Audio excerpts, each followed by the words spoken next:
Sapphic Cinephiles! Welcome to a brand new episode of Girl, that would be me, on Girls on Film. I'm your host, Dana.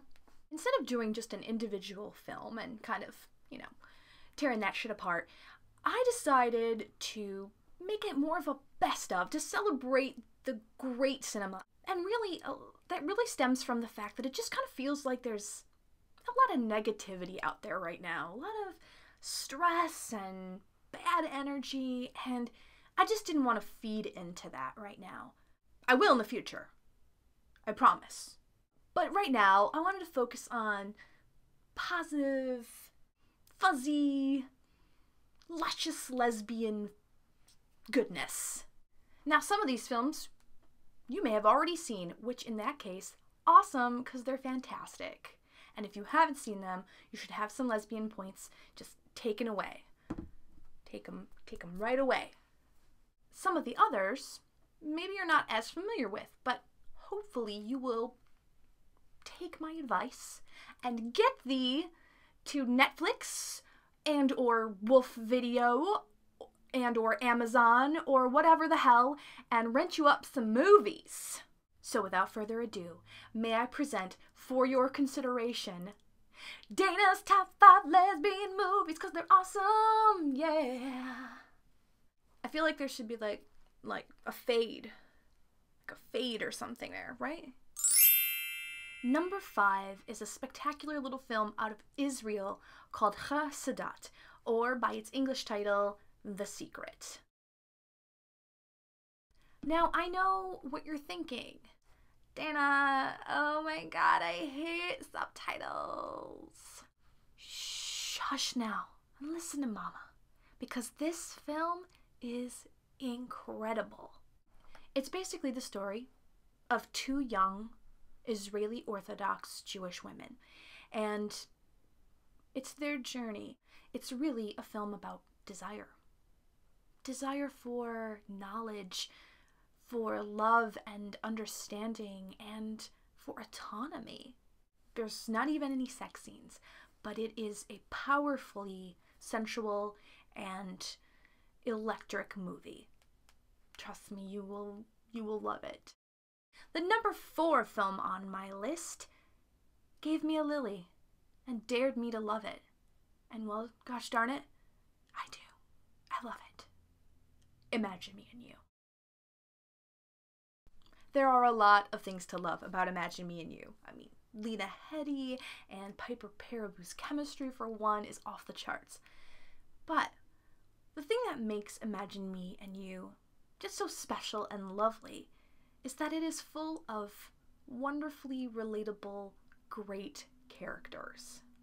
It also doesn't take the easy way out when it comes to story.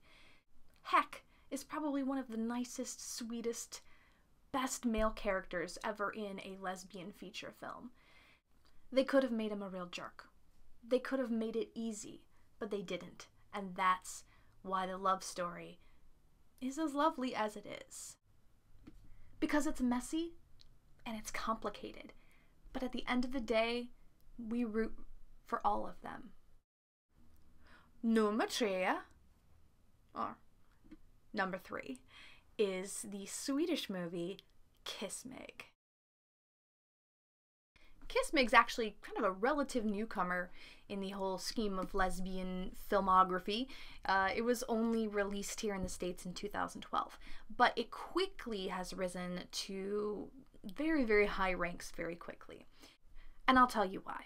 It's about grown-up Swedish ladies who make grown-up decisions and grown-up mistakes and have big-time grown-up love. Oh, also the cinematography is quite spectacular. That whole reindeer scene is just beautiful. Number 2 on my list of top lesbian movies is a wonderfully weird Canadian film called When Night is Falling. This movie was super indie when it came out, and gosh, nearly 20 years later, it's still pretty indie. Christian college professor meets and falls in love with a circus performer. Because that is totally what would happen in a lesbian movie. This movie has a little bit of everything. Fire eating, dancing with irons, scripture, trapeze, trailers, hang gliding. I mean, what more could you really reasonably ask for? Also, it has a very complex and very erotic relationship between the two leads. It's beautiful to look at. It's very hot. And just a great story at a time where lesbian stories weren't exactly being told with such care and devotion. The top pick, the number one spot for me, will always be Desert Hearts. Yes, it's an older film. It's almost 30 years old. But without Desert Hearts, we wouldn't have movies like Imagine Me and You. Even the actresses in the film took enormous professional risk to play these parts. That deserves a tremendous amount of respect. Not to mention, it's just an excellent movie. The love scene? It's 2013, and it's still probably not been topped yet. Topped. And the movie is full of Patsy Cline music. Patsy Cline! If you're watching this and you don't know who Patsy Cline is, just Google it, please. Right now, just pause. Just Google Patsy Cline, please. So that's it. My top favorite lesbian films of all time. What are your favorites? Let us know in the comments. So thank you for watching, and I will see you soon for another episode of Girl on Girls on Film.